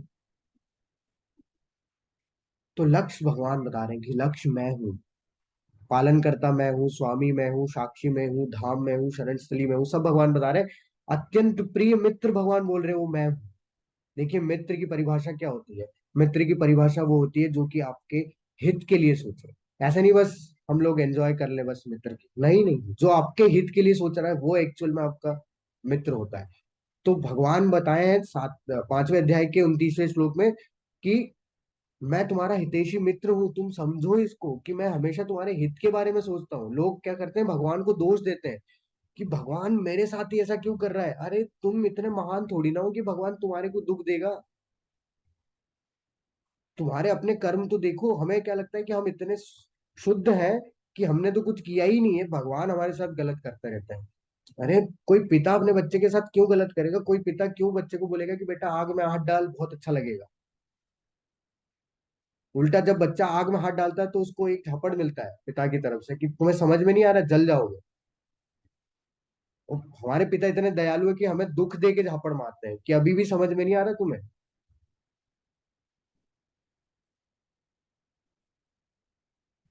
तो जो मित्र होता है वो हमेशा हित के बारे में सोचता है, तो भगवान बोल रहे हैं मैं अत्यंत प्रिय मित्र हूँ। हे अर्जुन, मैं ही ताप प्रदान करता हूँ, वर्षा को रोकता तथा लाता हूँ। मैं अमृत हूँ, साक्षात मृत्यु भी मैं हूँ। तो क्या होता है, कई बार लोग सोचते हैं कि सब लोग तो बोल रहे हैं भगवान जो है, भक्त को जो है भगवान दिखते हैं, लेकिन उनका क्या, जो अभक्त हैं, भगवान तो बोल रहे हैं समस्त ब्रह्मांड के पिता हैं, तो जो बेचारे भक्ति नहीं करते उनका उनका भी भगवान उद्धार करते हैं। हाँ, तो जो भगवान से ईर्ष्या करता है ना, भगवान से एनवियसनेस रखता है, भगवान उसको यमराज महाराज की मृत्यु के रूप में दिखाई देते हैं। कृपा उसको पूरी मिलती है। देखिए भगवान ने बोला है 5वें अध्याय में कि जो जो जिस जिस भाव में भगवान की सेवा करेगा, भगवान उसको उसके अकॉर्डिंग जो है उस कृपा और प्रेम प्रदान करेंगे। अब अगर आपकी आपकी इच्छा है कि आप भगवान को स्वामी, हमारी तो वैसे हमारा तो आइडेंटिटी वही है कि हम लोग भगवान को क्या मानते हैं, स्वामी मानते हैं, और हम भगवान के सेवक हैं, तो हम लोग उस तरीके से भगवान की सेवा करते हैं। तो भगवान उसी तरीके से भगवान प्रेम का दान प्रदान करते हैं। जैसे अर्जुन है, अर्जुन भगवान को सखा के रूप में मानता था, क्योंकि वो तो शुद्ध भक्त है, वो मान सकते हैं। तो भगवान भी उसको कभी ये नहीं दिखाते कि मैं भगवान, भगवान भी उसके साथ में एज अ फ्रेंड जो है उसके साथ में उसको कृपा भी देते हैं, उसके साथ प्रेम का आदान प्रदान करते हैं। यशोदा मैया, यशोदा मैया वात्सल्य भाव में पूजा कर रही भगवान की सेवा कर रही है, भगवान को अपना पुत्र मानती है। तो भगवान कितने बड़े बड़े कार्य क्यों ना कर ले, अपने मुख में पूरा ब्रह्मांड क्यों ना दिखा दे, लेकिन यशोदा मैया बोलती है अरे ये तो लल्ला है। तो ये भाव है भक्त का, तो भगवान भी उनको कुछ नहीं बोलते। भगवान भी अगर वो बोलती है माँ, वो माँ माँ बन के भगवान की सेवा करना चाह रही है, भगवान बोलते हैं ठीक है, मैं भी बच्चा बन के उनको कृपा दूंगा, मैं उनके साथ प्रेम का आदान प्रदान करूंगा। वो भगवान, अब आपने दामोदर लीला तो सुनी होगी, है ना, यशोदा मैया ने बांध दिया था। तो वो भगवान जिनको बांधने के लिए, जिनको प्राप्त करने के लिए कई हजारों करोड़ों सालों से ऋषि मुनि जो है वो तपस्या में लगे हुए हैं, सेवा में लगे हुए हैं, भक्ति में लगे हुए हैं, उन भगवान को एक सेकंड में यशोदा मैया ने बांध दिया। साधारण है क्या? तो ये आसान नहीं है। तो इसलिए भगवान जो है वो हर किसी के साथ में वैसा ही प्रेम का आदान प्रदान करते हैं जैसा वो चाहते हैं। अगर आपकी इच्छा है कि आप भगवान से ईर्ष्या करोगे तो भगवान आपको मृत्यु के रूप में दिखाई देंगे। जैसे कंस, कंस भगवान को पूरा रात दिन याद करता था, लेकिन भगवान उसको कैसे दिखे, क्योंकि वो ईर्ष्या के कारण, या ईर्ष्या के तौर पे याद करता था, दुश्मन के तौर पे याद करता था, तो उनको मृत्यु के रूप में दिखे भगवान, यमराज महाराज के रूप में दिखे भगवान। भगवान किसी के साथ भेदभाव नहीं करते। अब बात आती है, हम लोग बोलते हैं कि स्वर्ग जाएंगे। सॉरी, हम लोग बोलते हैं कि हम लोग स्वर्ग जाएंगे।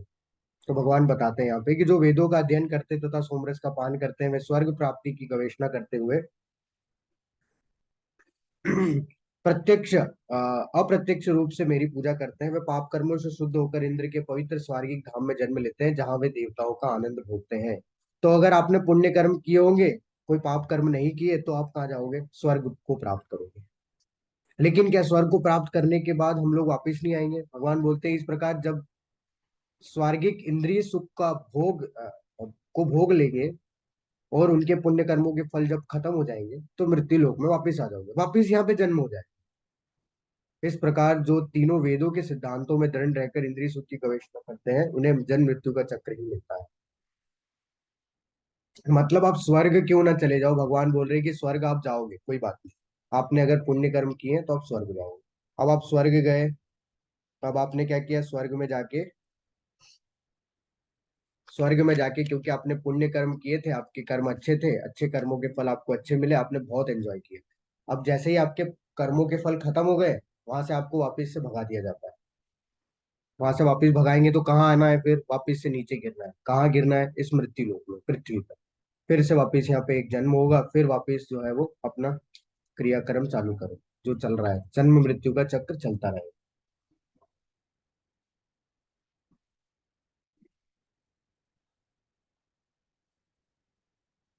तो यहाँ देखिए, इसको इस एग्जाम्पल से समझ सकते हैं कि आपने ये देखा होगा, इसमें क्या होता है, कोई व्यक्ति जब बैठता है तो वो ये झूला ऊपर लेके जाएगा। अब ये कुछ समय तक ऊपर रुकेगा, फिर ये नीचे लेके आ जाएगा। बस यही चक्र है जन्म और मृत्यु का, ये चलता रहेगा। आप अच्छे कर्म करेंगे, आप स्वर्ग में चले गए, और स्वर्ग नहीं तो और कहीं अच्छे और ऊपर, मान लीजिए ब्रह्मा जी के लोक में चले गए।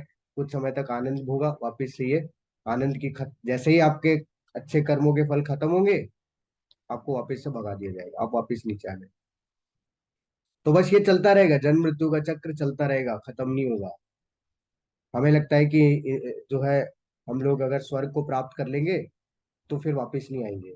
नहीं, ऐसा है ही नहीं, क्योंकि भगवान ने 8वें अध्याय में बताया ना कि आप ब्रह्म भूनालों का, कि ब्रह्मा जी के लोक से लेके नीचे तक के जितने भी लोक हैं, वो सब जो है वो टेम्पररी है। सब में जो है जन्म मृत्यु का चक्र चलता रहेगा। आप कितना भी कोशिश कर ले, वहां से जन्म मृत्यु के चक्र से मुक्त नहीं हो पाएंगे।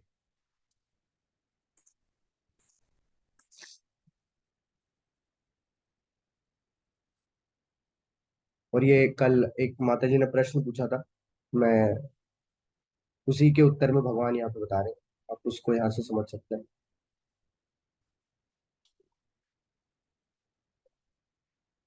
तो भगवान की जो भक्ति करता है उसकी महिमा क्या है, उसके बारे में बता रहे हैं। भगवान बोल रहे हैं, किंतु जो लोग अनन्य भाव से मेरे दिव्य स्वरूप का ध्यान करते हुए निरंतर मेरी पूजा करते हैं, उनकी जो आवश्यकता होती है उन्हें मैं पूरा करता हूँ, और जो कुछ उनके पास है उसकी मैं रक्षा करता हूँ। तो शायद एक माता जी ने पूछा था कि आ, किसी गुरु ने उन्हें कुछ दिया, कुछ है क्या, उसे हमें रखना चाहिए। तो वो फेथ की बात है। उसमें भगवान देखिए बोल रही है कि अगर कोई मेरी भक्ति करता है, अनन्य भाव से भक्ति करता है, ट्रू फेथ के साथ भक्ति करता है, भगवान क्या बोल रहे हैं कि उसकी जो भी आवश्यकता है उसकी मैं रक्षा करता हूँ, उसको पूरा करता हूँ, और जो कुछ भी उसके पास है उसकी मैं रक्षा भी करता हूँ। तो आपने देखा होगा बहुत सारे ऐसे भक्त हैं, वो क्या होते हैं, वो कई बार गरीब हो जाते हैं, है ना? आपको लगता, आप कई बार ऐसा लगता है ना कि बताइए, ये तो रात दिन भक्ति कर रहा है, और भगवान इसको कुछ भी नहीं देते, रात दिन जो है घंटी बजाता रहता है, सुबह उठता रहता है, फालतू कष्ट दे रहा है अपने आप को, और इसके पास कुछ है ही नहीं। तो ऐसा क्यों होता है? क्योंकि भगवान यहाँ पे बोल रहे हैं कि जो अनन्य भाव से मेरे दिव्य स्वरूप का ध्यान करते हुए निरंतर मेरी पूजा करता है, तो वो निरंतर भक्ति में लगा रहता है, तो भगवान उसकी आवश्यकताओं की पूर्ति करते हैं। अब यहाँ पे जो आवश्यकताओं की बात हो रही है वो नॉर्मल आवश्यकताओं की बात तो है ही, चलिए नॉर्मल आवश्यकता तो पूरी कर ही देंगे भगवान, लेकिन जो एक्चुअल बात हो रही है वो हो रही है हमारी आध्यात्मिक प्रगति में जो आवश्यकता है उनकी पूर्ति करते हैं। तो मान लीजिए अगर किसी के पास बहुत ज्यादा पैसा आ जाएगा, तो वो क्या हो जाएगा, वो इतना सुख में इतना ज्यादा आनंदित हो जाएगा कि वो भगवान को भूल सकता है, तो भगवान उससे फिर पैसा छीन ले। ये शुद्ध भक्त के साथ होता है, मतलब मैं एक उदाहरण दे रहा हूँ कि जो शुद्ध एकदम जो अनन्य भाव से भक्ति करते हैं। लेकिन जो हम लोग जैसे साधारण होते हैं, उनके लिए तो हम लोग बस, हम लोग ये समझ सकते हैं कि हाँ, अगर हम लोग भक्ति करेंगे तो एटलीस्ट भगवान हमारी सहायता करेंगे।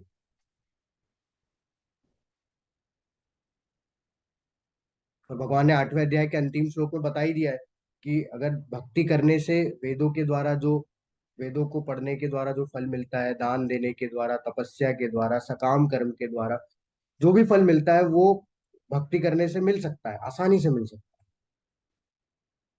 तो हम डाउट कर जाते हैं कि यार, ये हरे कृष्ण महामंत्र का जप करने से और प्रसाद खाने से, ये सुबह रोज उठने से, ये सब भक्ति के प्रोसेस फॉलो करने से क्या हमको हमारी आवश्यकताएं की पूर्ति हो पाएगी, नहीं हो पाएगी? हम लोग को भगवान की कृपा पे डाउट होने लगता है। हम लोग को फिर जो है वो टोने, जो टोटके होते हैं उस पे जो है ज्यादा विश्वास होता है कि नहीं नहीं, ये तो ये कर पाएंगे, भगवान की भक्ति ये नहीं करती, भगवान की भक्ति से ये सब पॉसिबल नहीं है। अरे वो भगवान है।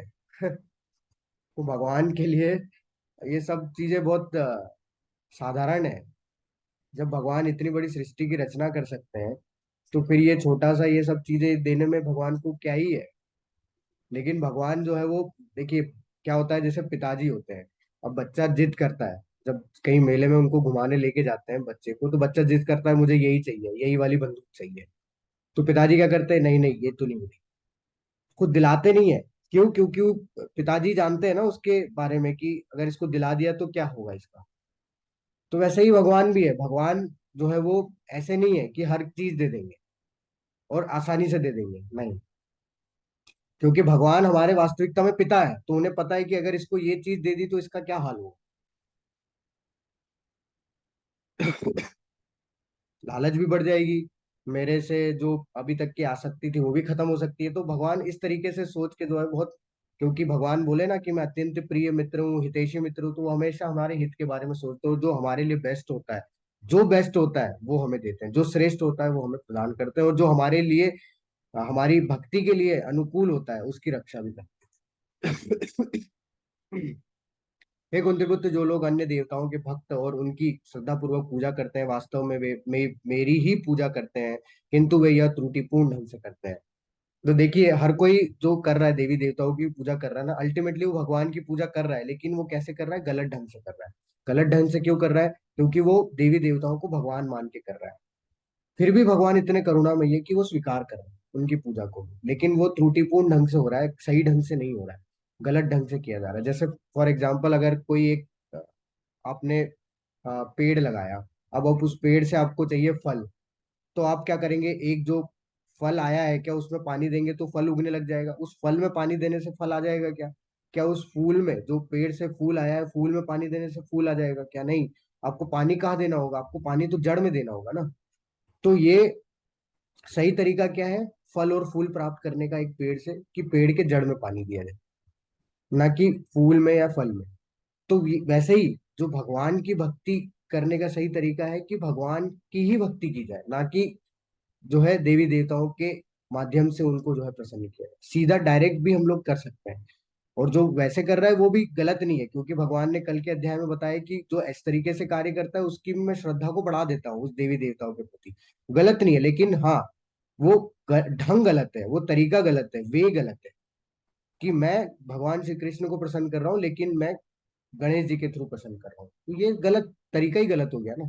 मतलब आप डायरेक्ट कर सकते हो, तो आप गणेश जी के थ्रू उनको पसंद प्रसन्न कर रहे हो, लेकिन आप गणेश जी से प्रार्थना कर सकते हो कि मुझे जो है क्या मिले? भक्ति मिले मुझे आप, क्योंकि वो बुद्धि के दाता है, तो मुझे ऐसी बुद्धि दे जिससे कि मैं भगवान के दिव्य ज्ञान को समझ के उनकी सेवा कर सकूं। तो इस तरीके से भक्ति की जाए, ये सही ढंग होगा, ना कि इनडायरेक्ट वे से भक्ति। डायरेक्ट वे से हम लोग भक्ति कर सकते हैं। और अगर जो इस तरीके से करते हैं, उसका क्या होता है कि जो देवी देवताओं की पूजा करते हैं वो देवताओं के बीच जन्म लेंगे। जो पितरों की, आजकल आप क्या होता है, आजकल लोग जो है वो जो मर जाते हैं उनकी फोटो टांग देते हैं। अरे वो तो शरीर की फोटो टांग दी आपने, और उसके सामने अगरबत्ती घुमा रहे हो आप, तो कोई बात नहीं, उसका भी लाभ है। भगवान बोल रहे हो अगर उनके बीच उनकी पूजा करोगे तो उनके बीच जन्म लोगे। भूत प्रेतों की पूजा लोग करते हैं, जैसे जो तांत्रिक लोग होते हैं, तो भगवान बोल रहे हैं वो उनके बीच जन्म लेते हैं। और जो मेरी पूजा करते हैं, अंतिम में क्या बोल रहे हैं? जो मेरी पूजा करते हैं वो मेरे साथ निवास करते हैं। तो हर कोई रास्ता सेम नहीं है कि आप बोलो कि मैं अ,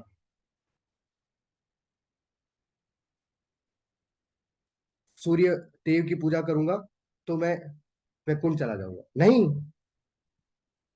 एक ही रास्ता नहीं है। जैसे आपको ऑस्ट्रेलिया जाना है, तो ऐसा नहीं है कि आप एक डायरेक्शन पकड़ लिए तो ऑस्ट्रेलिया पहुंच जाएंगे। आपको उस डायरेक्शन में जाना होगा, उस डायरेक्शन, जिस डायरेक्शन में ऑस्ट्रेलिया है। ऐसा नहीं कि आप जो है कश्मीर जा रहे हैं तो वहां से ऑस्ट्रेलिया आ जाएगा, ऐसे थोड़ी होता है। आप रास्ता कश्मीर का पकड़ रहे हैं तो ऑस्ट्रेलिया कहाँ से आ जाएगा?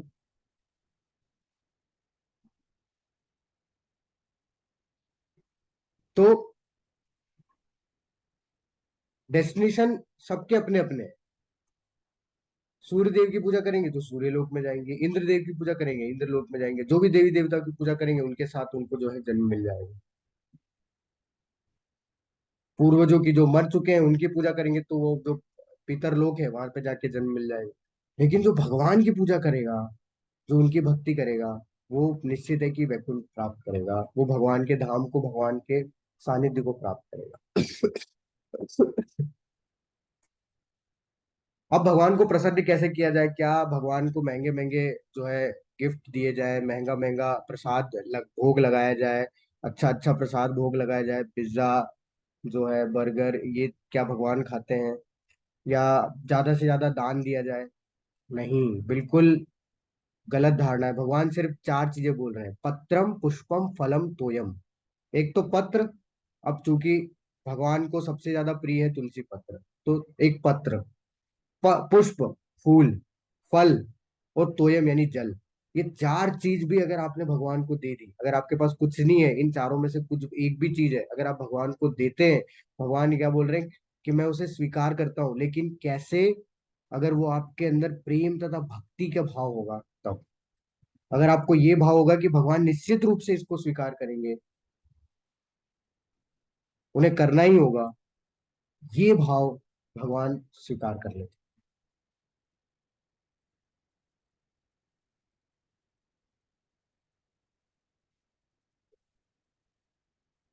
तो कोई बड़ी चीज नहीं चाहिए, कोई ज्यादा पैसा नहीं चाहिए, कुछ नहीं चाहिए, अगर ये चार चीज भी दे दी आपने भगवान को, तो भगवान स्वीकार करते हैं। लेकिन कैसे देना है? भक्ति के साथ में, प्रेम के साथ में देना है। अब भगवान, अभी हम लोग क्या कर रहे हैं? अभी जितनी बार भी हम लोग इनडायरेक्टली बोल रहे हैं कि कुछ भी करो, कुछ भी करो, मुझे अर्पित करते हुए करो। लेकिन कोई बोल सकता है कि भगवान कहाँ बोले ये? तो भगवान यहाँ बोले हैं। भगवान बोल रहे हैं, देखिए हे कुंती पुत्र, तुम जो कुछ भी करते हो, जो कुछ भी खाते हो, जो कुछ भी अर्पित करते हो, जो कुछ भी दान देते हो, जो भी तपस्या करते हो, वो मुझे अर्पित करते हुए करो। अब क्या है, इसको ना सुन के कोई साधारण व्यक्ति बोलेगा कि यार भगवान कितने डिमांडिंग है, हर चीज मांग रहे हैं भाई। बताओ, भगवान भगवान होते हुए सब बोल रहे हैं कि ये भी दे दो, वो भी दे दो, ये भी दे दो। मतलब भगवान की तो डिमांड ही खत्म नहीं हो रही है। लेकिन एक्चुअल में ये क्यों कर रहे हैं भगवान? ये प्रभुपाद जी बताते हैं कि भगवान ऐसा इसलिए बोल रहे हैं क्योंकि हम जो कुछ भी करते हैं वो सब कुछ अशुद्ध होता है। जैसे ही हम लोग भगवान से उसको जोड़ देते हैं, भगवान को अर्पित कर देते हैं, वो शुद्ध हो जाता है। वो वो कैसा हो जाता है? वो शुद्ध हो जाता है। और उसपे उसके जो रिएक्शंस हैं, जो मिलने वाले जो फल हैं, वो भगवान जो है अपने ऊपर ले लेते हैं। फिर वो आने वाले जो हमारे जन्म है, उससे हमारा बंधनों से हमें मुक्त होने में सहायता करता है। अब ऐसा करने से क्या होगा? ये क्यों बोल रहे हैं भगवान की जो कुछ भी करते हो मुझे अर्पित करते हुए करो? उसका एकमात्र कारण क्या है? कि अगर ये कार्य करते रहे, हम लोग करते रहे, करते रहे, करते रहे, करते रहे, जो भी हम लोग कर रहे हैं वो सब भगवान को अर्पित करते हुए कर रहे हैं, अच्छे कर्मों की बात हो रही है ना? सब पुण्य कर्मों की बात हो रही है, उन पुण्य कर्मों को भगवान को अर्पित करना है, ना कि पाप कर्मों। अब जितने कार्य हम लोग कर रहे हैं, अच्छे कार्य, वो कर भगवान को अर्पित कर रहे हैं हम लोग। अब हुआ क्या? इससे होगा क्या? इससे ये होगा कि जब अंतिम समय आएगा हमारा, तो हमारे लिए भगवान का स्मरण करना आसान हो जाएगा, क्योंकि हम 24 घंटा किसमें दे रहे हैं? अपने कार्यों को भगवान से जोड़ने में, भगवान को अर्पित करने में लगा रहे हैं। तो अंत समय में सॉरी, हमें कष्ट ही नहीं होगा ये सब करने में, भगवान सॉरी स्मरण करने में। तो इसलिए भगवान ये चीज में समझा रहे हैं। और जब स्मरण करेंगे अंत समय में, तो उसका क्या लाभ होगा? भगवान बोल रहे हैं कि तुम मेरे स्वभाव को, यानी कि मुझे प्राप्त करो। सॉरी।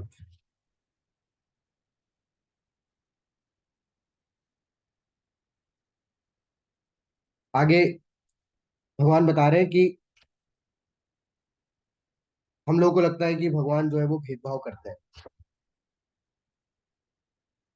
तो भगवान भेदभाव नहीं करते हैं, भगवान पक्षपात नहीं करते हैं। भगवान स्वयं बोल रहे हैं कि मैं ना तो किसी से द्वेष करता हूँ, भगवान को किसी से द्वेष नहीं है, ईर्ष्या नहीं है, ना ही किसी के साथ पक्षपात करता हूँ।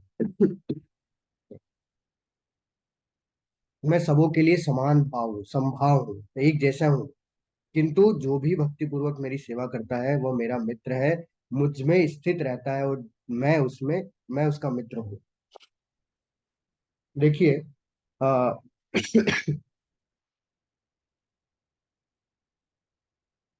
सॉरी, देखिए, आ,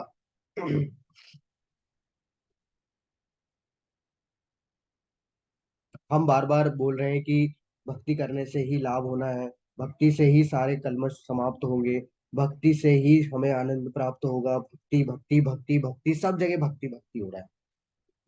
लेकिन जो लोग नास्तिक हैं, जो भगवान की भक्ति नहीं करते, जो दुनिया में खुश है, पूरे आनंद के साथ जी रहे हैं, सुख भोग रहे हैं, कुछ भी नहीं कर रहे, बैठे हैं बस,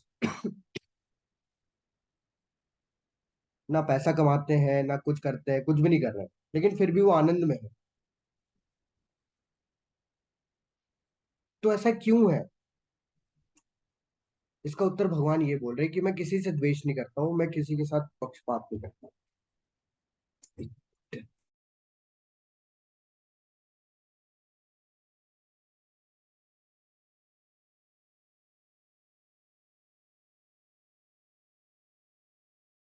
सॉरी।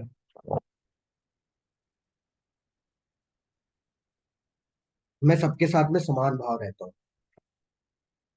देखिए, भगवान पहले ये बता चुके हैं कि भगवान पूरे ब्रह्मांड के पिता है। तो एक पिता अपने बच्चों में भेदभाव या पक्षपात नहीं कर सकता। जैसे मान लीजिए, एक माता पिता है, उनके दो बच्चे हैं, एक नालायक है और एक बहुत आज्ञाकारी है। जो नालायक है, क्या माता पिता उसे खाना नहीं देंगे? वो रात में आएगा तो देंगे, माता स्पेशली उसके लिए बना के रखेगी। लेकिन अगर उनसे पूछा जाएगा तो वो किससे ज्यादा प्रेम करते हैं, वो किस पे भरोसा कर सकते हैं, तो वो किसका नाम लेंगे? उस आज्ञाकारी बच्चे का। क्यों? क्योंकि वो दिन रात किसकी सेवा में लगा हुआ है? माता पिता की। तो वही चीज बोल रहे हैं कि वो पक्षपात नहीं करते हैं, लेकिन क्योंकि दूसरा वाला जो लड़का है वो चाहता ही नहीं है उस तरीके की कृपा, तो फिर उसे जबरदस्ती क्यों कृपा दे? लेकिन जो चाहता है उसको भगवान कृपा देते हैं।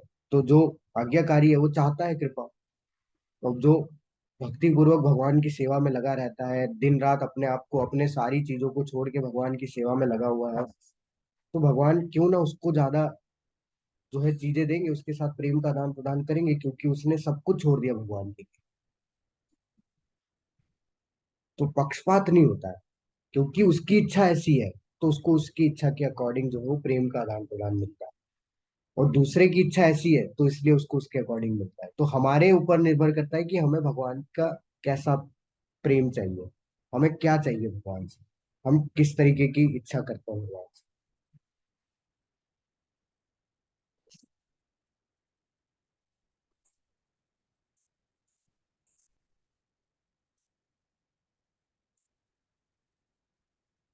आज मैं थोड़ा एक्सटेंड कर रहा हूँ, तो कुछ और स्लाइड्स है, 3 स्लाइड बाकी है, और उसके बाद हम लोग इसको खत्म करेंगे। तो आप लोगों से रिक्वेस्ट है कि आप बने रहिए।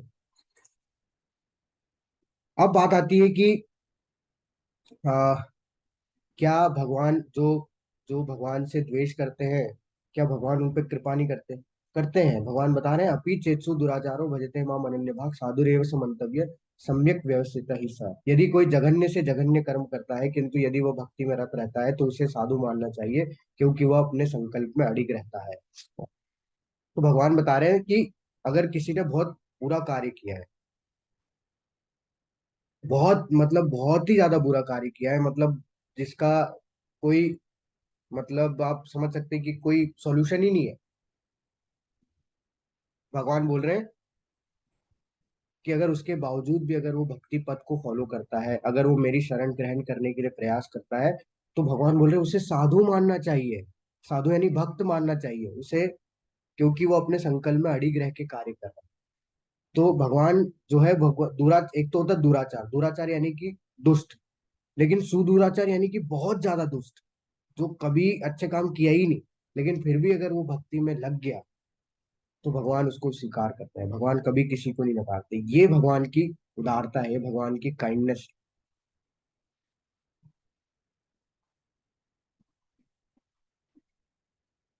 इसमें प्रभुपाद जी एक उदाहरण देते हैं कि जब हम अपने घर में पंखा बंद कर देते हैं ना, तो हम कई बार ऐसा होता है। देखिए, पंखे का उदाहरण बहुत इंपॉर्टेंट है, कि हम लोग क्या है, बहुत कोशिश करते हैं कि हम नाम जप कर रहे हैं, हमारे अंदर विचार आ रहे हैं, हमें रोना आ रहा है, क्योंकि हमारे बुरे कर्म हमें दिखाई देते हैं, सब कुछ फ्लैशबैक चलता रहता है।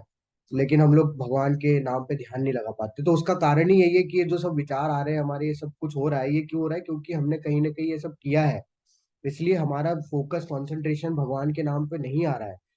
तो ये पंखे का उदाहरण दिया जाता है कि मान लीजिए पंखा चलता है और आप बंद कर देते, तो पंखा एकदम से बंद नहीं होता है। वो धीरे धीरे धीरे धीरे धीरे धीरे बंद होता है और फिर लास्ट में जाके स्टॉप होता है। तो वैसे ही हमारे ऊपर जो 84 लाख योनियों से हम घूमते हुए आ रहे हैं, तो उसके जो दुष्प्रभाव हैं वो हमारे ऊपर हैं अभी।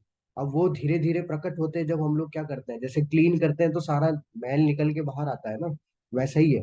तो जब हम लोग भगवान का नाम ले रहे हैं तो वो हमें क्लीन कर रहा है, और वो धीरे धीरे सब बाहर आ रहा है। तो वो जो कुछ भी बाहर आ रहा है वो हमें फोकस कंसंट्रेट करने नहीं दे रहा। लेकिन अगर हम छोड़ दिए तो क्या होगा कि वो वहीं रह जाएगा। इसलिए हमें करते रहना है। वो धीरे धीरे एक बाहर आता रहेगा और एक समय ऐसा हो जाएगा कि वो पूरा बाहर निकल जाएगा और पूरी तरीके से फिर हमारा फोकस होने लग जाएगा।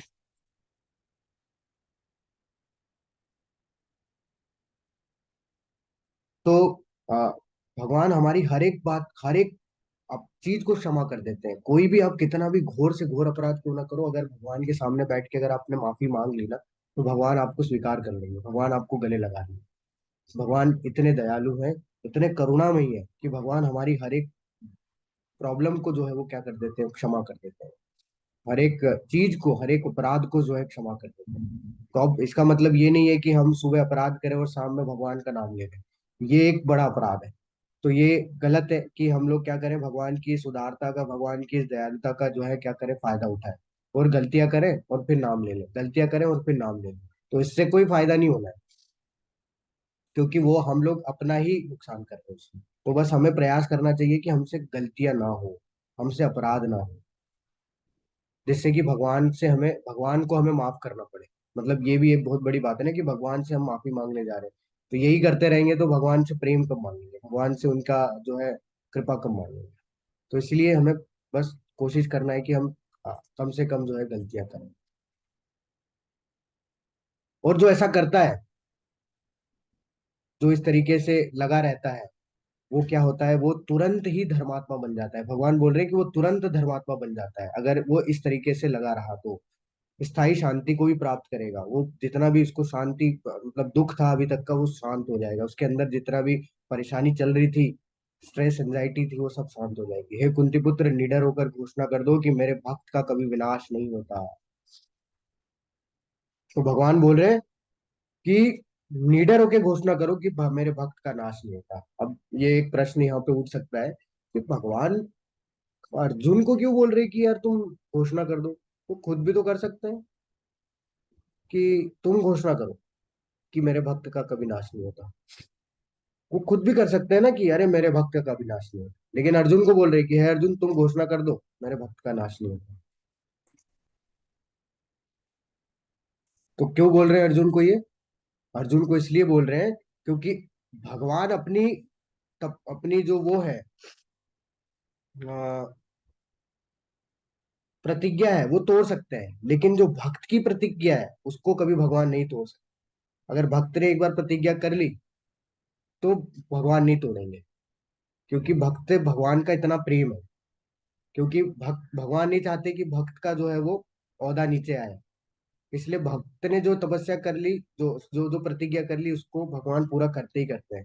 लेकिन अपनी तपस्या तोड़ सकते हैं। जैसे एग्जाम्पल मैं आपको देता हूँ, जैसे आ, जैसे ही भीष्म पितामह को पता चला कि भगवान ने अस्त्र शस्त्र उठाने से मना कर दिया है, कि महाभारत के युद्ध में मैं अस्त्र शस्त्र नहीं उठाऊंगा, तो भीष्म पितामह ने बोला कि कुछ भी हो जाए मैं भगवान से अस्त्र शस्त्र उठवा के रहूं। अब भगवान तो जानते हैं सब सब चीजों के बारे में, हमारे हृदय में भगवान परमात्मा के रूप में है। तो भगवान को पता चल गया कि जब भीष्म पितामह ने ये प्रतिज्ञा ले ली है कि मैं कुछ भी हो जाए भगवान से अस्त्र शस्त्र उठवा के रहूंगा, तो भीष्म पितामह फिर क्या करते हैं, इतना भीषण युद्ध करते हैं, इतना भीषण युद्ध करते हैं कि भगवान क्या करते हैं, भगवान रथ से नीचे उतरते हैं और चक्का उठा के भगवान मारने दौड़ते हैं भीष्म पितामह। अब भगवान ने जो प्रतिज्ञा की थी क्या किया, उसको तोड़ दिया। क्यों तोड़ दिया? क्योंकि अपने भक्त की प्रतिज्ञा पूरी हो सके। भीष्म पितामह की प्रतिज्ञा को पूरी करने के लिए उनने क्या किया, अपनी प्रतिज्ञा को तोड़ दिया। तो इसलिए भगवान कितना भी कोशिश कर ले, अपनी प्रतिज्ञा पे वो अड़िग नहीं रह पाएंगे, लेकिन भक्त की अगर प्रतिज्ञा हो चुकी है तो भगवान उसको तोड़ नहीं पाएंगे। तो इसलिए अर्जुन को बोलते हैं कि तुम घोषणा करो कि मेरे भक्त का कभी भी नाश नहीं होगा, मेरे भक्त का कभी भी विनाश नहीं होगा। तो अगर तुम घोषणा कर दोगे तो मैं उसको कभी नहीं तोड़ूंगा। हे पार्थ, जो लोग मेरी शरण ग्रहण करते हुए भले ही निम्न जन्म स्त्री वैश्य तथा शूद्र क्यों ना हो, वे परम धाम को प्राप्त करते हैं। तो भगवान ने यहाँ पे, जो लोग भी बोलते हैं ना कि जो निचली कास्ट उचली कास्ट, ये वो, ये धर्म वो धर्म, कुछ नहीं है। भगवान बोल रहे हैं जो मेरी शरण ग्रहण करेगा वो मेरे परम धाम को प्राप्त करेगा। भगवान ने कोई भेदभाव नहीं किया है। जो भी मेरी शरण ग्रहण करेगा वो मुझे प्राप्त करेगा ही करेगा, इसमें कोई संदेह नहीं है। तो अंतिम में भगवान एक संदेश देते हैं, एक ज्ञान जो कि बहुत महत्वपूर्ण है। और ये एक ऐसा श्लोक है जिसकी लाइन जो है, अब पहली लाइन जो है, देखिए भगवान ने पूरी भगवत गीता में 574 श्लोक बोले हैं और कोई श्लोक रिपीट नहीं किया है। लेकिन एक ऐसी लाइन है जो भगवान ने रिपीट किया है, वो है ये, मन मना भव मत भक्तो माद्या जिमाम नमस्कुरु। तो अगर आपसे कोई पूछता है कि भगवत गीता का एक लाइन में सार समझाना है तो वो ये है, क्योंकि भगवान ये अभी भी बोल रहे हैं और 18वें अध्याय में फिर से दोहराएंगे इसको।